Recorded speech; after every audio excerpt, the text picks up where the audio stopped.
Islamic scholar مفتی محمد عمر فاروقی خلیفہ مجاز حضرت پیر ذوالفقار احمد نقشبندی کے آفیشیل چینل مفتی محمد عمر فاروقی کو سبسکرائب کیجیے۔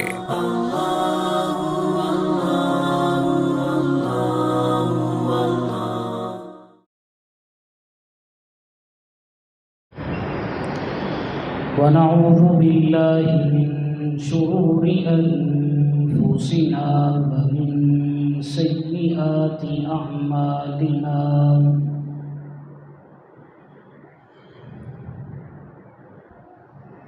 من يهده الله فلا مضل له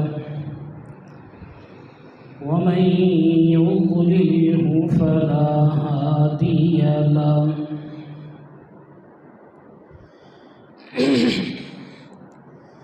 ونشهد أن لا إله إلا الله وحده لا شريك له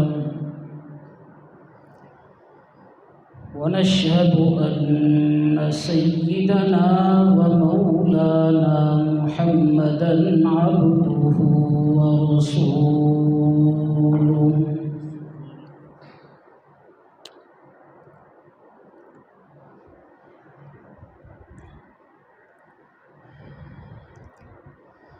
أما بعد فقد قال الله تبارك وتعالى في كلامه المجيد والفرقان الحميد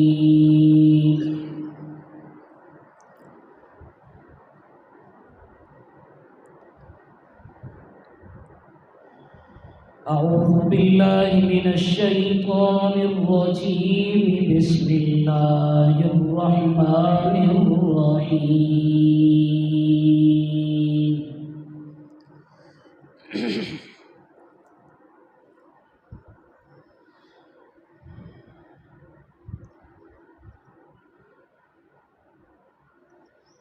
واذكر في الكتاب إبراهيم إنه كان صديقا نبيا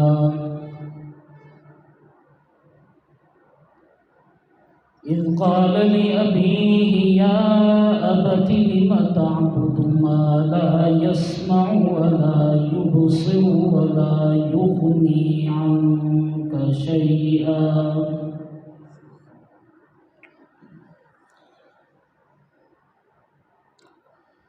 سبحان ربك رب العزة عما يصفون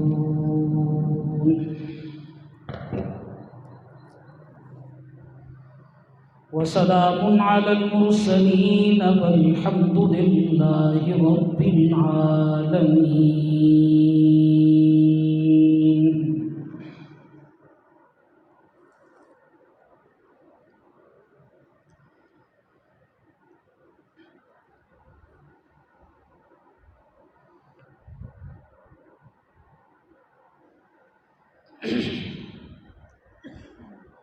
سامعین سی وقار گرامی قدر میرے دوستوں بزرگوں اور ساتھیوں،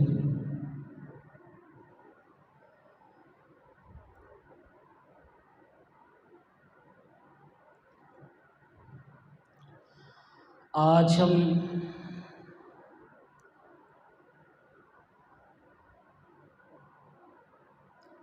اس عظیم شخصیت کا ذکر خیر کرنے لگے ہیں کہ جب بھی جہاں بھی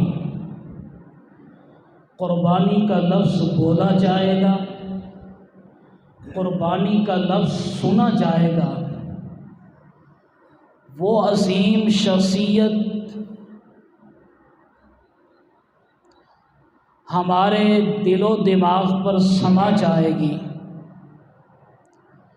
میری مراد جناب سیدنا ابراہیم علیہ السلام ہے، وہ جناب ابراہیم علیہ السلام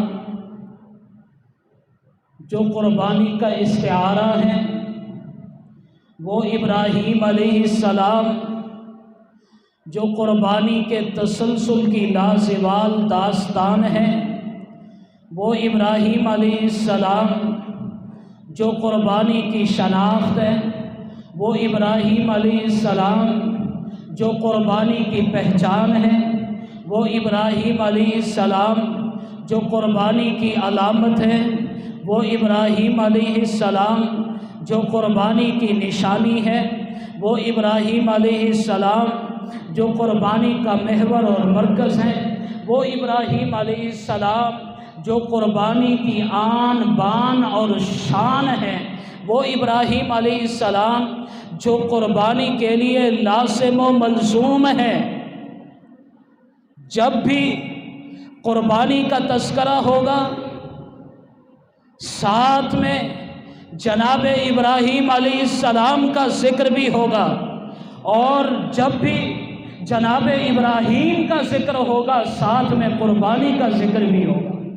قربانی اور ابراہیم دونوں لازم اور ملزوم ہیں، دونوں کو ایک دوسرے سے جدا نہیں کیا جا سکتا۔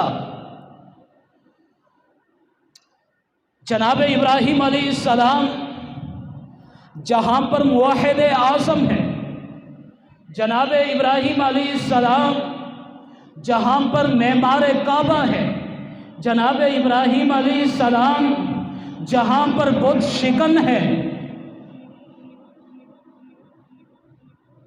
وہیں پر ابراہیم علیہ السلام ایک خاصیت اور خصوصیت یہ بھی رکھتے ہیں کہ جناب ابراہیم علیہ السلام ہمارے محبوب پیغمبر صلی اللہ علیہ وسلم کے جد امجد بھی۔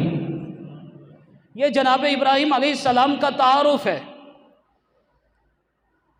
جناب ابراہیم علیہ السلام اللہ کے بڑے مقرب ہیں، اللہ کے بڑے قریبی ہیں۔ اللہ تبارک و تعالی نے ان کو ہر طرح سے آزمایا ہے، ہر طرح سے پرکھا ہے، ہر طرح سے دیکھا ہے۔ یاد رکھیے، دنیا میں بڑا بننے کے لیے الٹے سیدھے داؤ پیچ چل جاتے ہیں۔ آپ نے دیکھا ہوگا جس ماحول، جس معاشرے اور جس سوسائٹی کا ہم حصہ ہے، اس معاشرے میں سفارش کے ذریعے نکموں کو بھی اعلیٰ عہدے مل جایا کرتے ہیں۔ ہمارے معاشرے میں جعل سازی اور نقل کے ذریعے سے جاہلوں کو بھی ڈگریاں مل جایا کرتی ہیں۔ ہمارے معاشرے میں جعل سازی اور دھاندلی کے ذریعے سے کچھ لوگ قانون ساز اداروں کے ممبر بھی منتخب ہو جایا کرتے ہیں، اور کچھ لوگ دھوکہ دہی اور فراڈ کے ذریعے سے ہمارے اوپر حکمران بھی مسلط ہو جایا کرتے ہیں۔ لیکن یاد رکھیے، اللہ کے ہاں بڑا بننے کے لیے پیسہ نہیں چلتا، اللہ کے ہاں بڑا بننے کے لیے رشوت نہیں چلتی، اللہ کے ہاں بڑا بننے کے لیے نقل نہیں چلتی، اللہ کے ہاں بڑا بننے کے لیے عقل نہیں چلتی، اللہ کے ہاں بڑا بننے کے لیے دھاندلی نہیں چلتی، اللہ کے ہاں بڑا بننے کے لیے جھال سازی نہیں چلتی، اللہ کے ہاں بڑا بننے کے لیے دھوکہ دہی اور فراڈ نہیں چلتا۔ اللہ کے ہاں بڑا بننے کے لیے امتحانات سے گزرنا پڑتا ہے، اللہ کے ہاں بڑا بننے کے لیے آزمائشوں سے گزرنا پڑتا ہے، اللہ کے ہاں بڑا بننے کے لیے قربانیاں دینی پڑتی ہیں، اللہ کے ہاں بڑا بننے کے لیے مصائب مشکلات آلام کو جھیلنا پڑتا ہے، اللہ کے ہاں بڑا بننے کے لیے ظلم و جبر اور استبداد کا سامنا کرنا پڑتا ہے، اللہ کے ہاں بڑا بننے کے لیے اپنے آپ کو خون میں نہلانا پڑتا ہے، اللہ کے ہاں بڑا بننے کے لیے اپنی گردن کٹوانی پڑتی ہے، اللہ کے ہاں بڑا بننے کے لیے اپنے جسم کے ٹکڑے کرانا پڑتے ہیں، اللہ کے ہاں بڑا بننے کے لیے اپنے جسم کو ذروں میں اڑوانا پڑتا ہے، اللہ کے ہاں بڑا بننے کے لیے اپنے جسم کو چھلنی کرانا پڑتا ہے، اللہ کے ہاں بڑا بننے کے لیے سینے پہ گولیاں کھانی پڑتی ہیں، اللہ کے ہاں بڑا بننے کے لیے قید و بند کی صعوبتیں برداشت کرنی پڑتی پڑتی ہیں۔ اللہ کے ہاں بڑا بننے کے لیے جیل کی سلاخوں کو چومنا پڑتا ہے۔ اللہ کے ہاں بڑا بننے کے لیے ہاتھوں میں ہتھکڑیاں اور پاؤں میں بیڑیاں پہننی پڑتی ہیں۔ اللہ کے ہاں بڑا بننے کے لیے آگ کے چکھے میں کودنا پڑتا ہے۔ اللہ کے ہاں بڑا بننے کے لیے چھری کے نیچے گردن دینی پڑتی ہے۔ اللہ کے ہاں بڑا بننے کے لیے آروں سے چرنا پڑتا ہے۔ اللہ کے ہاں بڑا بننے کے لیے قربانیاں پیش کرنی پڑتی ہے۔ اللہ کے ہاں بڑا بننے کے لیے مصائب مشکلات عالم سے گزرنا پڑتا ہے۔ اللہ کے ہاں بڑا بننے کے لیے ہر طرح کی آزمائش کا سامنا کرنا پڑتا ہے۔ اللہ کے ہاں بڑا بننے کے لیے بیوی بچوں کو چھوڑنا پڑتا ہے، اولاد کو چھوڑنا پڑتا ہے، والدین کو چھوڑنا پڑتا ہے، عزیز و اقارب رشتہ داروں کو چھوڑنا پڑتا ہے۔ اللہ کے ہاں بڑا بننے کے لیے اپنے وطن کو بھی چھوڑنا پڑتا ہے۔ اللہ کے ہاں بڑا بننے کے لیے اپنا سب کچھ اللہ کے راستے میں قربان کرنا پڑتا ہے۔ اللہ کے ہاں بڑا بننے کے لیے اپنا سب کچھ اللہ کے راستے میں نچھاور کرنا پڑتا ہے۔ اللہ کے ہاں بڑا بننے کے لیے کچھ بچا کے رکھنا نہیں پڑتا، سب کچھ اللہ کو دینا پڑتا ہے۔ اللہ کے ہاں بڑا بننے کے لیے سب کچھ اللہ کو دینا پڑتا ہے۔ ابراہیم علیہ السلام نے کچھ بچا کے اپنے لیے رکھا نہیں، سب کچھ اللہ کے حوالے کر دیا۔ اور اللہ تبارک و تعالیٰ قرآن کریم میں خود ارشاد فرماتے ہیں، احسب الناس ان یترکوا ان یقولوا آمنا وهم لا یفتنون، کیا لوگوں نے یہ گمان کر لیا ہے کہ یہ کہہ کر انہیں چھوڑ دیا جائے گا ہم اللہ پر ایمان لے آئے اور انہیں آزمایا نہیں جائے گا؟ اللہ فرماتے ہیں میرے ہاں یہ اصول نہیں ہے، میں ٹھوک بجا کر چیک کرتا ہوں، میں دیکھتا ہوں، میں آزماتا ہوں، میں پرکھتا ہوں، میں ہر زاویے سے دیکھتا ہوں، میں ہر نگاہ سے دیکھتا ہوں کہ کھرا کون ہے، کھوٹا کون ہے، سچا کون ہے، جھوٹا کون ہے، منافق کون ہے، مومن کون ہے، مخلص کون ہے، مکار کون ہے۔ میں دیکھتا ہوں کہ باتوں کا کھلاڑی کون ہے، کردار کا غازی کون ہے۔ میں دیکھتا ہوں کہ زبانی کلامی تاج محل تعمیر کرنے والا کون ہے اور میرے راستے میں قربانیاں پیش کرنے والا کون ہے۔ اللہ فرماتے ہیں کہ میں دیکھتا ہوں، میں آزماتا ہوں، میں چیک کرتا ہوں، میں ٹھوک بجا کے چیک کرتا ہوں۔ وَلَقَدْ فَتَنَّا الَّذِينَ مِن قَبْلِهِمْ فَلَيَعْلَمَنَّ اللَّهُ الَّذِينَ صَدَقُوا وَلَيَعْلَمَنَّ الْكَاذِبِينَ۔ اللہ فرماتے ہیں کہ جو شخص یہ کہتا ہے کہ میں ایمان لے آیا، ہم ایمان والوں کو آزماتے ہیں، ہم دیکھتے ہیں کہ سچا کون ہے، جھوٹا کون ہے، کھرا کون ہے، کھوٹا کون ہے، ہم دیکھتے ہیں کہ منافق کون ہے، مخلص کون ہے۔ اب یہاں پر میرے ذہن میں بھی سوال پیدا ہوتا ہے، آپ کے ذہن میں بھی سوال پیدا ہو سکتا ہے کہ اللہ کو امتحان لینے کی کیا ضرورت ہے؟ اللہ کی ذات تو علام الغیوب ہے، غیب کا علم جاننے والی ہے۔ اللہ کی ذات تو علیم بذات الصدور ہے، دلوں کا بھید جاننے والی ہے۔ اللہ ہمارے دلوں میں پرورش پانے والے خیالات کو بھی بھانپ لیتا ہے۔ اللہ کا علم اتنا وسیع ہے، اللہ کی بصارت اتنا کامل ہے کہ سیاہ رات میں سیاہ چٹان پر رینگنے والی سیاہ چونٹی کو بھی اللہ دیکھ لیتا ہے، اور اللہ کی بصیرت اتنا کامل کہ سیاہ چونٹی کے دل میں پرورش پانے والے خیال کو بھی اللہ بھانپ لیتا ہے، اور اللہ کی سماعت اتنا کامل، اللہ کی 18,000 مخلوقات ہیں اور ہر مخلوق کے ارب افراد ہیں۔ یہ سارے افراد ایک میدان کے اندر جمع ہو جائیں اور اللہ سے مانگنا شروع کر دیں، اللہ کی سماعت اتنا کامل کہ اللہ سب کی سنتا ہے، اور اللہ کے خزانے اتنے وسیع کہ اللہ سب کو ان کی چاہت، تمنا اور خواہش کے مطابق دینا چاہے۔ اللہ کے خزانوں میں کمی نہیں آ سکتی، جب اللہ کی ذات اتنی کامل، مکمل اور اکمل ہے، پھر اللہ کی ذات کو امتحان لینے کی کیا ضرورت ہے؟ امتحان لینے سے پہلے اللہ کو معلوم ہے کہ کھرا کون ہے، کھوٹا کون ہے، سچا کون ہے، جھوٹا کون ہے، منافق کون ہے، مومن کون ہے، مخلص کون ہے، مکار کون ہے۔ اللہ کو پہلے سے معلوم ہے کہ باتوں کا کھلاڑی کون ہے، کردار کا غازی کون ہے۔ اللہ کو پہلے سے معلوم ہے کہ زبانی کلامی تاج محل تعمیر کرنے والا کون ہے، میرے راستے میں قربانی پیش کرنے والا کون ہے۔ اللہ پہلے سے واقف ہے، امتحان لینے کی کیا ضرورت ہے؟ یاد رکھیے، امتحان دو وجہ سے لیا جاتا ہے۔ ایک امتحان اس لیے لیا جاتا ہے کہ امتحان لینے والے پر امتحان دینے والے کی صلاحیتیں آشکارا ہو جائے، امتحان لینے والے کو معلوم ہو جائے کہ امتحان دینے والا باصلاحیت ہے، با کمال ہے، با کردار ہے، ذی استعداد ہے، لائق ہے۔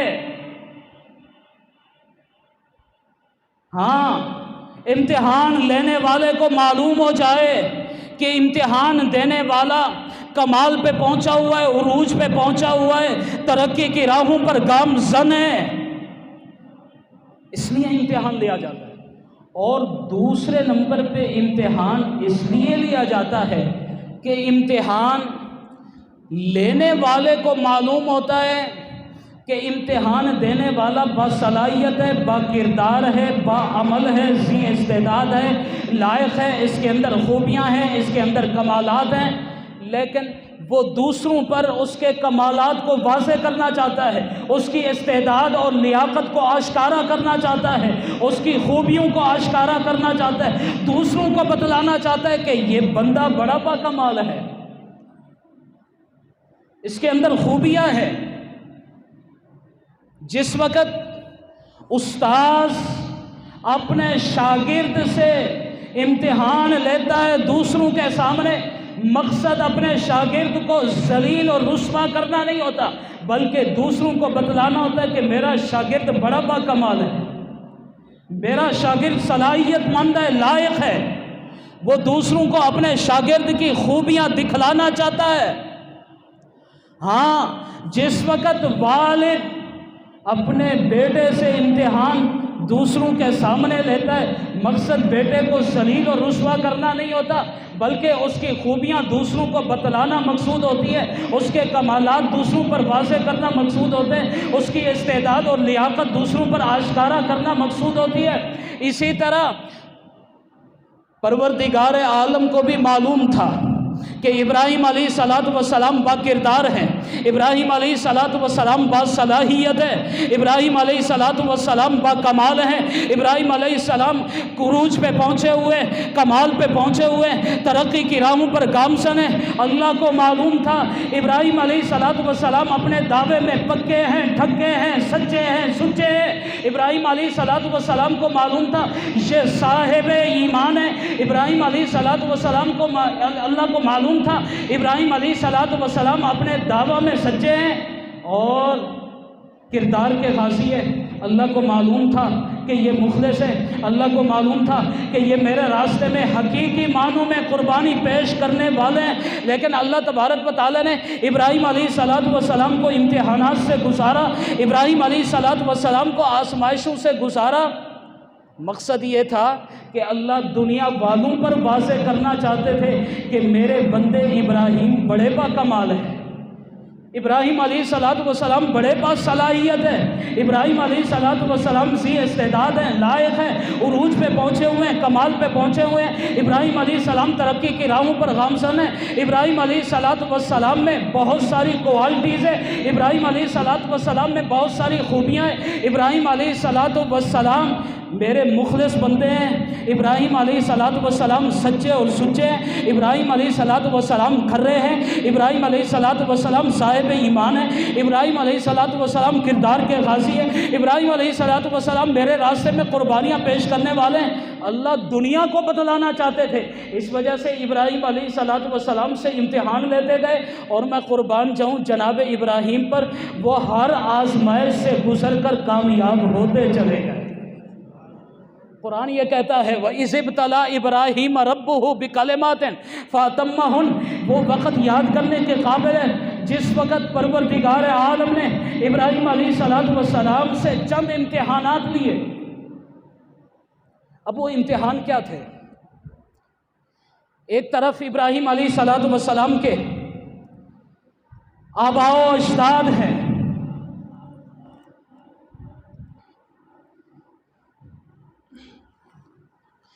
ایک طرف ابراہیم علیہ السلام کے والدین ہیں، اور دوسری طرف اللہ کی ذات ہے۔ ابراہیم علیہ السلام نے والدین کو چھوڑا، اللہ کی ذات کو پسند کیا ہے۔ ایک طرف ابراہیم علیہ السلام کے بیوی بچے ہیں اور دوسری طرف اللہ کی ذات ہے۔ ابراہیم علیہ السلام نے بیوی بچوں کو چھوڑا، اللہ کی ذات کو پسند کیا ہے۔ ایک طرف ابراہیم علیہ السلام کے عزیز و اقارب اور رشتہ دار ہیں، ابراہیم علیہ السلام نے عزیز و اقارب اور رشتہ داروں کو چھوڑا، اللہ کی ذات کو پسند کیا ہے۔ ایک طرف ابراہیم علیہ السلام کے وطن کی محبت ہے، ابراہیم علیہ السلام نے وطن کی محبت کو چھوڑا، اللہ کی ذات کو پسند کیا ہے۔ ایک طرف ابراہیم علیہ السلام کے نمرود کی بادشاہت اور حکومت ہے، اور دوسری طرف اللہ کی بادشاہت اور حکومت ہے۔ ابراہیم علیہ السلام نے نمرود کی بادشاہت کو پاؤں تلے روندا اور اللہ کی ذات کو پسند کیا ہے۔ یہ ابراہیم علیہ السلام سے امتحان لیے گئے، اور ابراہیم علیہ السلام ہر امتحان میں کامیاب ہوتے چلے گئے۔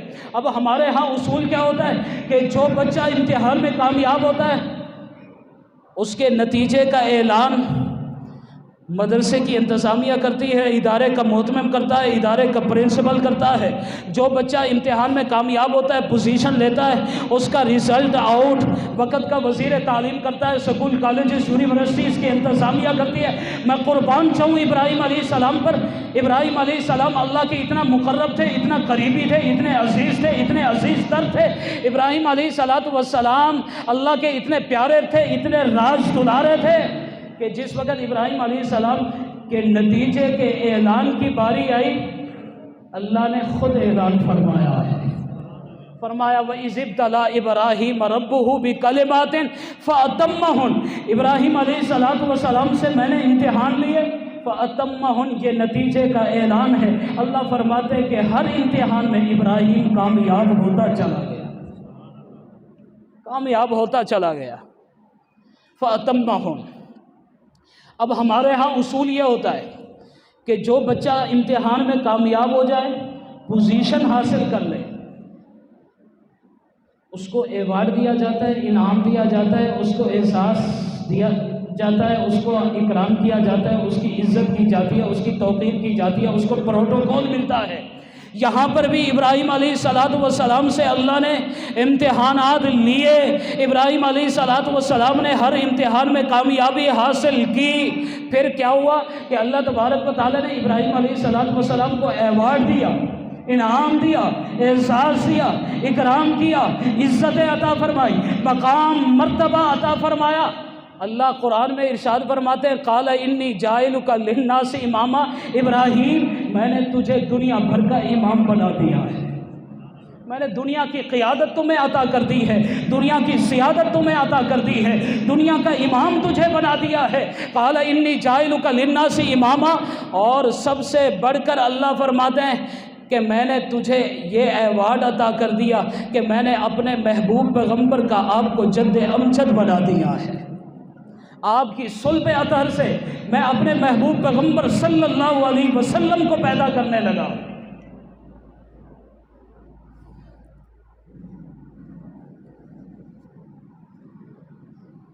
ابراہیم علیہ السلام ابھی بچے تھے۔ یاد رکھو انبیاء علیہ السلام کو بچپن میں اللہ شعور نبوت عطا فرما دیتے، وہ نبی نہیں ہوتے بچپن میں، لیکن شعور نبوت بچپن میں اللہ عطا فرما دیتے ہیں۔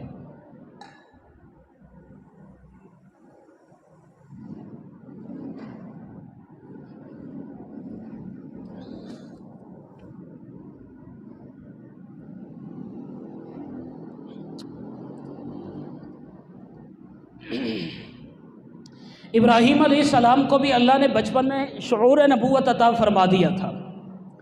اب ابراہیم علیہ السلام بچپن میں دیکھا کہ میرے والد آزر اپنے ہاتھوں سے بت تراشتے ہیں اور انہی بتوں کی پوجا کرتے ہیں۔ جناب ابراہیم علیہ السلام نے طنزیہ انداز میں اپنے والد سے پوچھا اتتخذ اصناما آلہہ، ہاتھوں سے معبود بناتے ہو، بت بناتے ہو، انہی کو معبود بنا دیتے ہو، یہ کیسے ہے؟ جس کو ہاتھوں سے بنایا جائے وہ تو معبود نہیں ہو سکتا، وہ تو خدا نہیں ہو سکتا، وہ تو رب نہیں ہو سکتا۔ طنزیہ لہجے میں ابراہیم علیہ السلام نے سوال کیا۔ اب ابراہیم علیہ السلام کو شعور نبوت مل چکا تھا۔ بچپن میں ابراہیم علیہ السلام کو اتنا تو یقین تھا کہ میرا کوئی خالق ہے، میرا کوئی مالک ہے، میرا کوئی رازق ہے، میرا کوئی پالن ہار ہے، میرا کوئی پروردگار ہے، میرا کوئی رب ہے، لیکن وہ کہاں پر ہے؟ ابراہیم علیہ السلام تلاش میں تھے، طلب میں تھے، جستجو میں تھے۔ ابراہیم علیہ السلام اپنے پروردگار کو پانا چاہتے تھے، اپنے پروردگار سے ملاقات کرنا چاہتے تھے، اپنے پروردگار کو حاصل کرنا چاہتے تھے، لیکن اتنا یقین تھا کہ میرا رب وہ ہے جس نے مجھے پیدا کیا، جس نے میرے ماں باپ کو پیدا کیا، جس نے زمین و زمان کو پیدا کیا، جس نے کون و مکان کو پیدا کیا، جس نے چاند سورج ستارے سیاروں کو پیدا کیا۔ ہاں، میرا رب وہ ہے جو نظام ہستی چلا رہا ہے۔ ابراہیم علیہ السلام کو اتنا تو یقین تھا، لیکن وہ میرا رب ہے کہاں پر؟ ابراہیم علیہ السلام تلاش میں تھے، جستجو میں تھے۔ اب ایک مرتبہ ابراہیم علیہ السلام اپنی والدہ سے پوچھتے ہیں، اماں جان میرا رب کہاں ہے؟ ماں نے کہا، بیٹا تیرا رب میں ہوں، اس لیے کہ تیری ضرورتوں کو میں پورا کرتی ہوں تو میں تیرا رب ہوں۔ اب بچہ جو ہوتا ہے وہ لگی لپٹی بغیر بات کرتا ہے۔ ابراہیم علیہ السلام بچے بھی تھے، شعور نبوت بھی انہیں حاصل تھا، اور سب سے بڑھ کر کے ہمارے محبوب پیغمبر کے جد امجد بھی تھے۔ جناب ابراہیم علیہ السلام نے فرمایا کہ اچھا اگر میرے رب آپ، تو پھر آپ کا رب کون ہے؟ پھر آپ کا رب کون ہے؟ اب ماں نے کہا کہ میرا رب تیرا والد آزر ہے، میری ضرورتیں وہ پوری کرتا ہے۔ اب ابراہیم علیہ السلام نے فرمایا کہ آزر کا رب کون ہے؟ اب ماں نے جواب دیا کہ وہ نمرود ہے جو ہماری ضرورتوں کو پورا کرتا ہے۔ ابراہیم علیہ السلام نے فرمایا کہ پھر نمرود کا رب کون ہے؟ اب یہاں پر خاموشی ہو گئی، جواب نہیں ملا۔ ابراہیم علیہ السلام نے اپنی والدہ پر ان کی غلطی کو واضح کر دیا۔ ابراہیم علیہ السلام فرمانے لگے، یہ شعور نبوت بول رہا تھا۔ ابراہیم علیہ السلام نے فرمایا کہ میں آپ کا محتاج ہوں، آپ میرے ابا کی محتاج ہیں، میرے ابا نمرود کے محتاج ہیں۔ نمرود وہ سرا اور مشیران کے محتاج ہے۔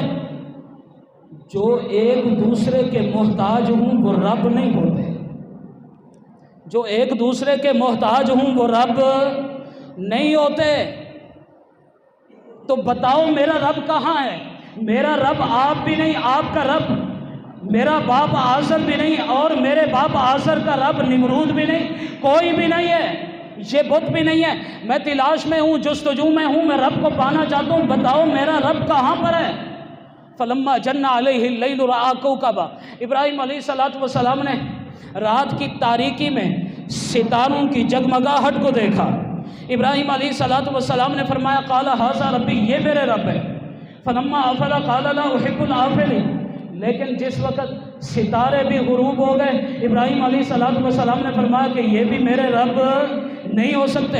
ابراہیم علیہ السلام نے واضح کر دیا، جو آئے آ کر چلا جائے وہ رب نہیں ہوتا، جو طلوع ہو کر غروب ہو جائے وہ رب نہیں ہوتا، جو کمال پہ پہنچ کر زوال پذیر ہو جائے وہ رب نہیں ہوتا، جو جگمگائے اور جس کی روشنی ماند پڑ جائے وہ رب نہیں ہوتا۔ ابراہیم علیہ السلام نے واضح کر دیا کہ ستارے بھی میرے رب نہیں ہو سکتے۔ فلما رأى القمر بازغا قال ھذا ربی، پھر چاند کو جگمگاتا ہوا دیکھا۔ چاند کی روشنی میں حسن و جمال تھا، خوبصورتی تھی، چاند کی روشنی دلکش تھی، دل نشین تھی، دل ربا تھی، اس میں حسن و جمال تھا، خوبصورتی تھی، مٹھاس تھی۔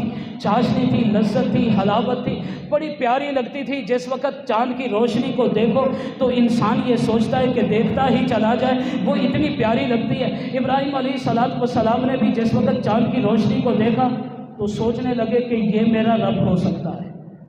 فلما رأى القمر بازغا قال هذا ربي فلما افل قال لئن لم يهدني ربي لاكونن من القوم الضالين۔ جس وقت چاند بھی غروب ہو گیا فرمایا یہ بھی میرا رب نہیں ہو سکتا۔ اب ابراہیم علیہ السلام پریشان ہیں، دامن بچھا کر پروردگار کے سامنے بیٹھ گئے۔ قال لئن لم يهدني ربي لاكونن من القوم الضالين۔ اللہ میں آپ کو پانا چاہتا ہوں، آپ کو حاصل کرنا چاہتا ہوں، آپ کو دیکھنا چاہتا ہوں۔ اے اللہ میں آپ سے ملاقات کرنا چاہتا ہوں، میں آپ کی تلاش میں ہوں، آپ کی جستجو میں ہوں، آپ کی طلب میں ہوں، میں آپ کو تلاش کر کے اپنی محبت آپ کے حوالے کرنا چاہتا ہوں۔ اے اللہ بتا تو صحیح تو کہاں پر ہے، اگر تو نے مجھے راہ ہدایت نہ دکھائی میں تو گمراہ ہو جاؤں گا، اگر تو نے مجھے سیدھا راستہ نہ دکھایا میں تو گمراہ ہو جاؤں گا۔ اب صبح ہوتی ہے، سورج طلوع ہوتا ہے، ہر سو روشنی پھیلتی چلی جاتی ہے۔ اب ابراہیم علیہ السلام نے فرمایا کہ یہ روشنی زیادہ ہے، یہ میرا رب ہے۔ فلما رأى الشمس بازغة قال هذا ربي هذا اکبر، یہ بڑی روشنی ہے، یہ میرا پروردگار ہو سکتا ہے۔ جس وقت دوپہر ہو سورج نے ڈھلنا شروع کر دیا، فلما افلت قال یا قوم انی بریء مما تشرکون، فرمایا کہ یہ بھی میرا رب نہیں ہو سکتا۔ اب ابراہیم علیہ السلام نے قوم کے اوپر واضح کر دیا کہ میں ہر اس چیز سے بری ہوں جو تم اللہ کے ساتھ شریک ٹھہراتے ہو۔ میرا رب آسمان میں نہیں ہے، زمین میں نہیں ہے، میرا رب چاند سورج ستاروں سیاروں میں نہیں ہے، میرا رب ستاروں کی چمک میں، چاند کی جگمگاہٹ میں، سورج کی کرنوں میں نہیں ہے۔ پھر آپ کا رب ہے کہاں پر؟ شور نبوت پہلے مل چکا تھا، اللہ نے اپنا تعارف بھی کرا دیا۔ ابراہیم علیہ السلام فرمانے لگے انی وجہت وجہی للذی فطر السماوات والارض حنیفا وما انا من المشرکین، فرمایا کہ میرا رب وہ ہے جس نے آسمان و زمین کو پیدا کیا، جس نے زمین و زمان کو پیدا کیا، جس نے کون و مکان کو پیدا کیا، جس نے شجر و حجر کو پیدا کیا، جس نے شمس و قمر کو پیدا کیا، جس نے خشک و تر کو پیدا کیا، جس نے بر و بحر کو پیدا کیا، جس نے چاند سورج ستارے سیارے پیدا کیے، جس نے جمادات نباتات حیوانات کو پیدا کیا۔ میرا رب وہ ہے جس نے مجھے پیدا کیا، میرے والدین کو پیدا کیا، جو نظام ہستی چلا رہا ہے، جو کائنات کے نظام کو چلا رہا ہے۔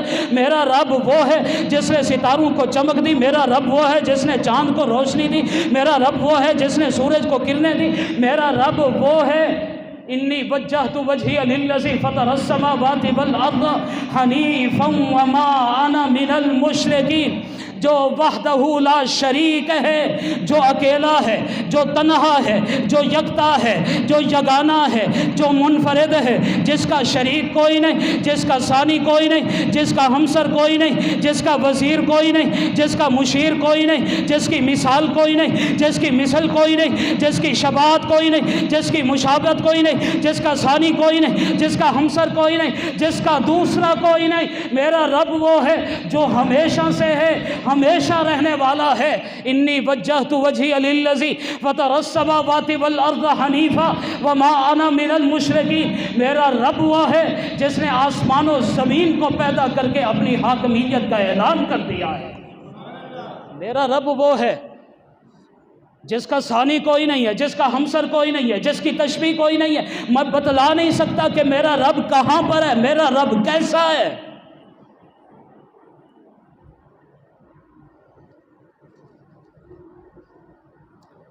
یہ شعور نبوت ہے۔ بچپن میں شعور نبوت جناب ابراہیم علیہ السلام کو مل چکا تھا۔ اب جس وقت ابراہیم علیہ السلام کمال نبوت کے درجے پر پہنچے، کہاں پر پہنچے؟ کمال نبوت کے درجے۔ پھر ابراہیم علیہ السلام کا امتحان شروع ہوا۔ اب پہلا امتحان یہ تھا کہ ابراہیم علیہ السلام نے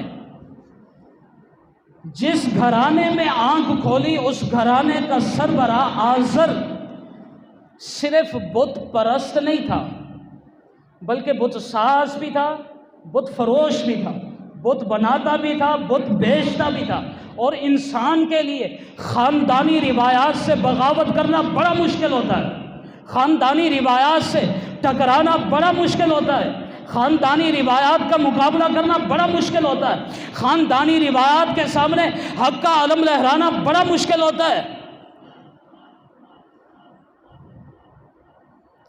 آپ نے دیکھا نہیں کہ جس ماحول، جس معاشرے اور جس سوسائٹی کا ہم حصہ ہے، اس میں بہت ساری رسمیں، بہت سارے رواج ہیں، بہت ساری بدعات ہیں۔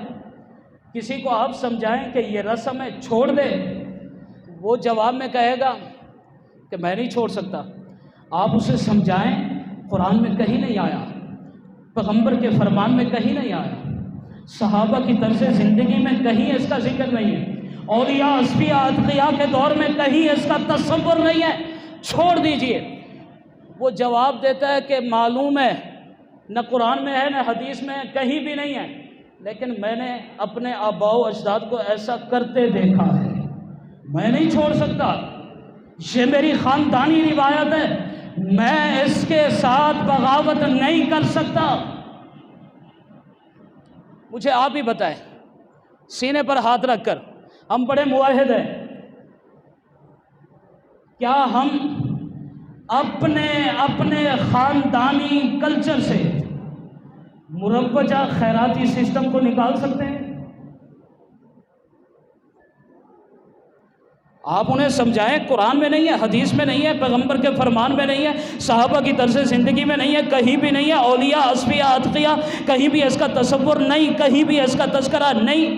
ایصال ثواب کے طریقے اور بھی بہت سارے ہیں، صدقات جاریہ اور بھی بہت سارے، مسجد پہ خرچ کر دو، مدرسے پہ خرچ کر دو، کسی طالب علم پہ خرچ کر دو، غرباء، فقراء، مساکین کے اوپر خرچ کر دو، ثواب ملے گا۔ کہیں گے کہ نہ بھائی، نہ، ایسا گناہ ہم سے نہیں ہوتا۔ مسجد پہ خرچ کر دیں، ایسا گناہ ہم سے نہیں ہوتا، مدرسے پہ خرچ کر دیں، ایسا گناہ نہیں ہم سے ہوتا۔ خاندانی روایات سے بغاوت کرنا ہمارے لیے بڑا مشکل، یہ ہے خاندانی روایات کے اوپر جم کے کھڑا ہونا۔ میں قربان جاؤں، جناب ابراہیم علیہ السلام پر خاندانی روایات سے ٹکرا گئے، خاندان کے سامنے حق کے علم کو لہرا گئے، اور خاندان کے اوپر، اپنے والدین کے اوپر ان کی غلطی کو واضح کر گئے۔ یہ پہلا امتحان تھا جناب ابراہیم علیہ السلام۔ قرآن کریم میں اللہ ارشاد فرماتے ہیں، وَاذْكُرْ فِي الْكِتَابِ إِبْرَاهِيمَ إِنَّهُ كَانَ صِدِّيقًا نَبِيًّا، کتاب میں ذکر کیجئے ابراہیم کا، بلا شبہ وہ سچے نبی تھے۔ اِذْ قَالَ لِأَبِيهِ يَا أَبَتِ، وہ وقت یاد کرنے کے قابل ہے جس وقت ابراہیم علیہ السلام نے اپنے والد آزر سے کہا، اے میرے ابا جان۔ قرآن کا اسلوب دیکھیے، ہمیں سکھلایا جا رہا ہے، ہماری تربیت کی جا رہی ہے۔ ہاں، ابراہیم علیہ السلام کا انداز دیکھیے، گفتگو دیکھیے، ابراہیم علیہ السلام کیا طرز تخاطب دیکھیے، طرز تکلم دیکھیے، ابراہیم علیہ السلام کا لہجہ دیکھیے، لہجے کی نرمی دیکھیے، لہجے کی مٹھاس دیکھیے، ابراہیم علیہ السلام کی متانت دیکھیے، ابراہیم کا وقار دیکھیے، سنجیدگی دیکھیے، شائستگی دیکھیے، شستگی دیکھیے۔ ابراہیم علیہ السلام اس والد سے مخاطب ہے جو بت ساز بھی ہے، بت فروش بھی ہے، بت پرست بھی ہے۔ سخت لہجہ نہیں اپنایا، بے ادبی نہیں کی، گستاخی نہیں کی۔ ابراہیم علیہ السلام نے فرمایا، یا ابتی، اے میرے ابا جان۔ اب اس جملے میں اپنائیت ہے، اس جملے میں مٹھاس ہے، اس جملے میں حلاوت ہے، اس جملے میں عاجزی ہے، اس جملے میں انکساری ہے، اس جملے میں متانت ہے، اس جملے میں سنجیدگی ہے، اس جملے میں شائستگی اور شستگی ہے۔ اے میرے ابا جان، اس جملے میں پدرانہ عقیدت ہے۔ اب پیار بھرے لہجے میں ابراہیم علیہ السلام نے ان پر ان کی غلطی کو واضح کر دیا۔ فرمایا، لیما تعبد ما لا یسمع ولا یبصر ولا یغنی عنک شیئا، آپ ایسوں کی ابا جان کیوں عبادت کرتے ہو جو نہ سنتے ہیں، نہ دیکھتے ہیں، نہ نفع دیتے ہیں، نہ کھا سکتے ہیں، نہ پی سکتے ہیں، نہ چل سکتے ہیں، نہ پھر سکتے ہیں، جو رکھنے رکھانے میں، اٹھنے بٹھانے میں آپ کے محتاج ہیں۔ آپ کبھی یہاں سے اٹھاتے ہیں، وہاں رکھ دیتے ہیں، وہاں سے اٹھاتے ہیں، ادھر رکھ دیتے ہیں، یہ آپ کے رب کیسے ہو سکتے ہیں؟ غلطی کو واضح کیا، ادب کا دامن بھی نہیں چھوڑا، احترام کا دامن بھی نہیں چھوڑا۔ لم تعبد ما لا يسمع ولا يبصر ولا يغني عنك شيئا۔ اب اگلی بات دیکھیے، یا ابت انی قد جاءنی من العلم ما لم یأتک فاتبعنی اہدک صراطا سویا۔ اب ابراہیم علیہ السلام نے دوسری درخواست اپنے والد سے یہ پیش کی، اے میرے ابا جان، اللہ نے جو علم مجھے دیا ہے وہ آپ کے پاس نہیں ہے،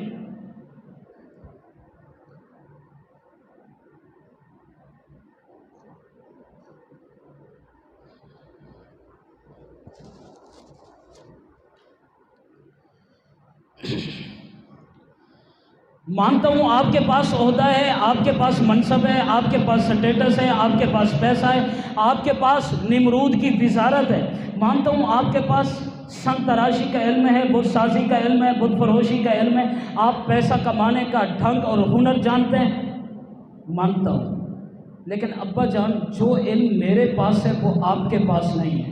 میرے پاس معرفت الہی کا نور ہے، میرے پاس وحی کا علم ہے، اور میرے پاس وہ علم ہے جو بندوں کو خدا سے ملا دیتا ہے۔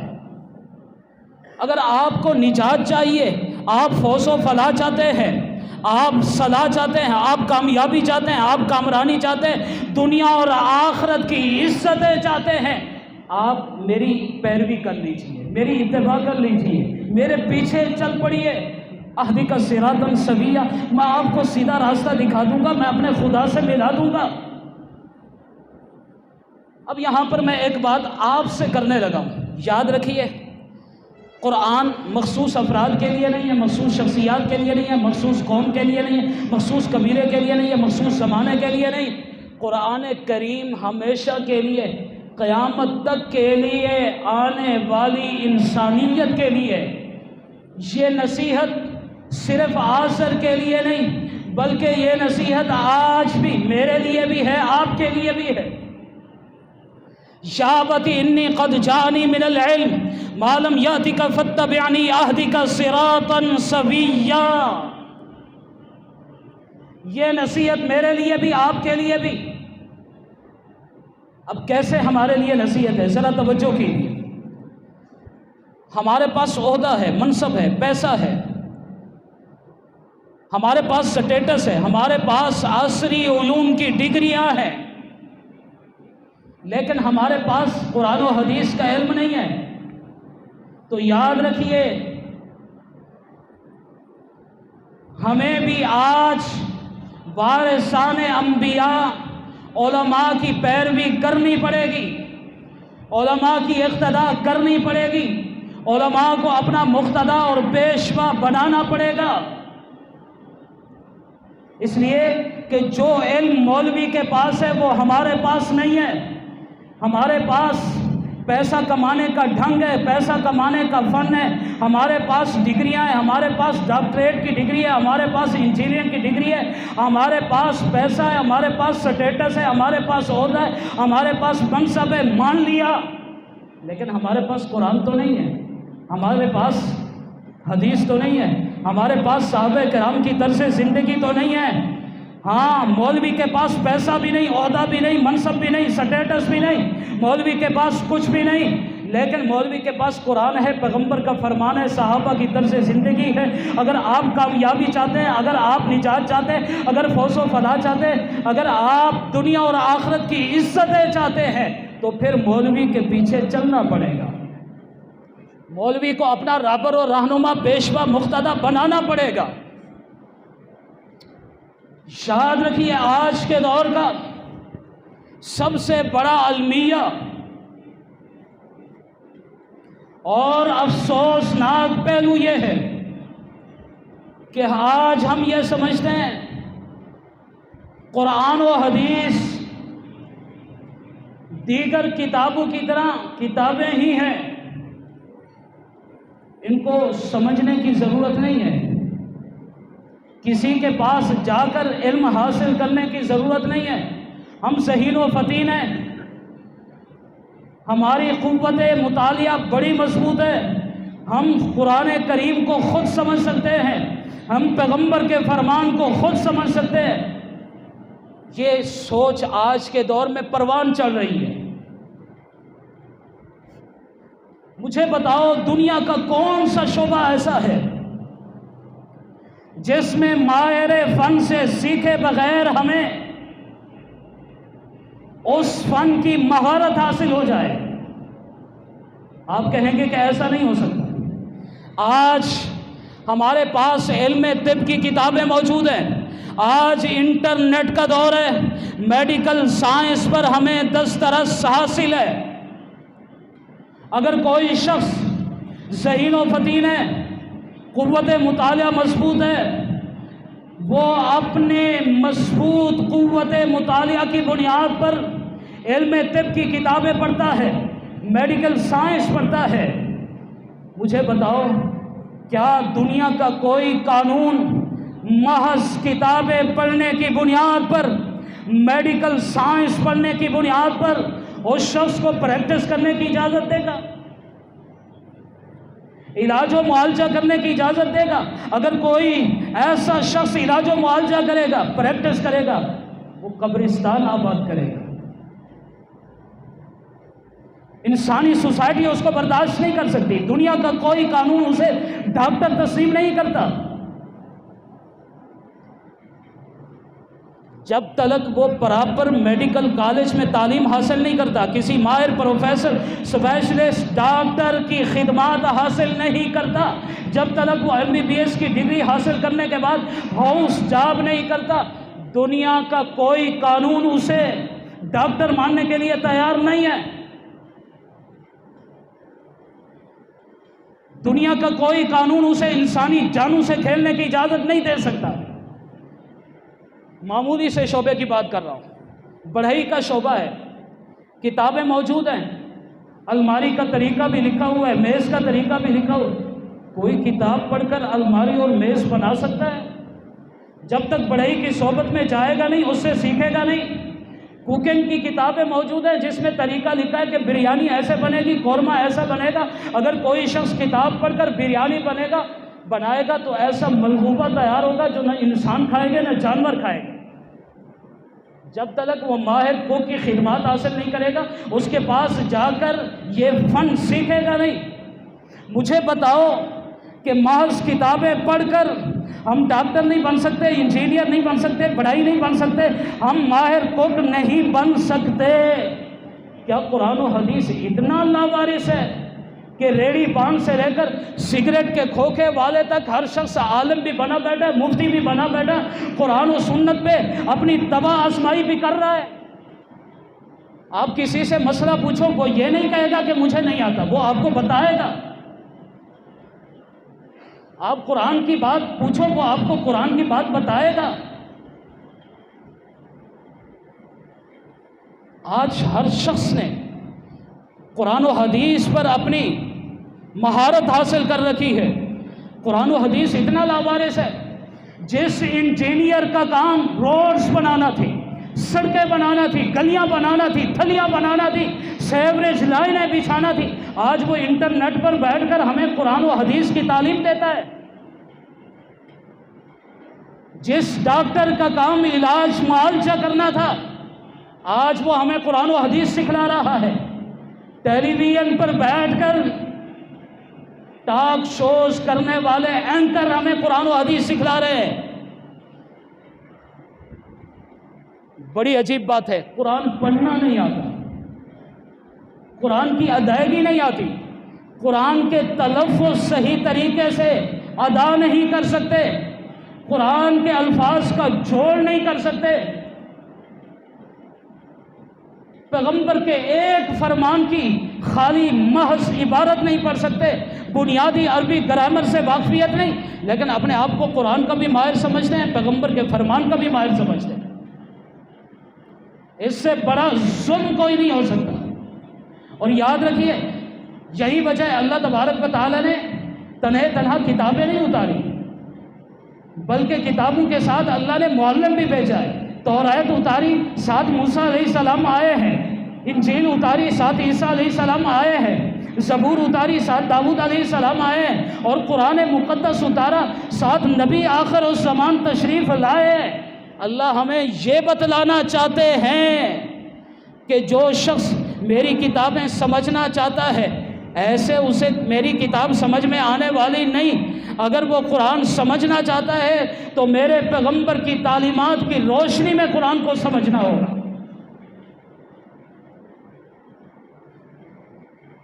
اور یہی تو انسانیت اور حیوانیت میں فرق ہے کہ انسان قدم قدم پر استاد کا محتاج ہے، معلم کا محتاج ہے، مربی کا محتاج ہے، اور جانور مربی کا محتاج نہیں ہے، معلم کا محتاج نہیں ہے۔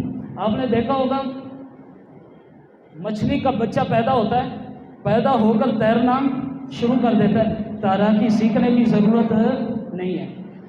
اب کوئی انسان دیکھے کہ مچھلی کا بچہ تیر رہا ہے، اس کا بچہ پیدا ہوا، اس نے بھی ڈال دیا کہ یہ بھی تیر لے گا، تو اس سے بڑا جاہل، بے وقوف، گنوار اور اجڑ کوئی نہیں کہلائے گا، اس لیے کہ مچھلی کے بچے کو تیراکی سیکھنے کی ضرورت نہیں، انسان کے بچے کو تیراکی سیکھنے کی ضرورت ہے۔ یہ قدم قدم پر استاذ کا محتاج ہے، معلم کا محتاج ہے، مربی کا محتاج ہے۔ تو قرآن کا اسلوب ہمیں یہ بتا رہا ہے کہ اگر آج ہمارے پاس عہدہ ہے، منصب ہے، پیسہ ہے، سٹیٹس ہے، ہمارے پاس عصری علوم کی ڈگریاں ہیں، لیکن قرآن و حدیث ہمیں نہیں آتا، تو علماء کے پاس جانا پڑے گا، قرآن سیکھنا پڑے گا، پیغمبر کا فرمان سیکھنا پڑے گا، شرم نہیں کرنی، عار نہیں محسوس کرنی۔ اور یہی قرآن کا اسلوب ہے، یہی ابراہیم علیہ السلام کا پیغام ہے۔ ابراہیم علیہ السلام اپنے والد سے کہہ رہے ہیں، بتاؤ کہ معاشرتی طور پر والد کا درجہ بڑا ہوتا ہے یا بیٹے کا درجہ بڑا ہوتا ہے؟ نبی ہونے کے اعتبار سے بیٹے کا درجہ زیادہ ہے، لیکن معاشرتی اعتبار سے والد کا درجہ زیادہ ہے۔ لیکن ابراہیم علیہ السلام اپنے والد سے کہہ رہے ہیں کہ اگر آپ کو کامیابی چاہیے، نجات چاہیے، فوز و فلاح چاہیے، اگر آپ دنیا اور آخرت کی عزتیں پانا چاہتے تو پھر میرے پیچھے آ جاؤ، فاتبعنی، میری پیروی کر لو، میری اقتداء کر لو، مجھے راہبر مان لو، اہدیک صراطا سویا، میں سیدھا راستہ دکھا دوں گا، میں خدا سے ملا دوں گا۔ یہی پیغام ہمارے لیے بھی ہے کہ مولوی اگرچہ پیسے میں کم ہے، سٹیٹس میں کم ہے، آپ کو وہ چھوٹا سا مولوی نظر آتا ہے، وہ چھوٹا سا مولوی ہی دکھتا ہے، لیکن اس کے پاس قرآن کا علم ہے، اس کے پاس حدیث کا علم ہے، تو آپ کو اپنی آر مٹا کر اس کے پاس جانا پڑے گا، قرآن سیکھنا پڑے گا، حدیث سیکھنی پڑے گی، پیغمبر کا فرمان سیکھنا پڑے گا، دین سیکھنا پڑے گا، صحابہ کی طرز زندگی سیکھنی پڑے گی، پھر اللہ تبارک و تعالیٰ دنیا اور آخرت میں ہمیں کامیابیاں عطا فرما دے گا۔ اللہ میرا آپ کا حامی و ناصر، وآخر دعوانا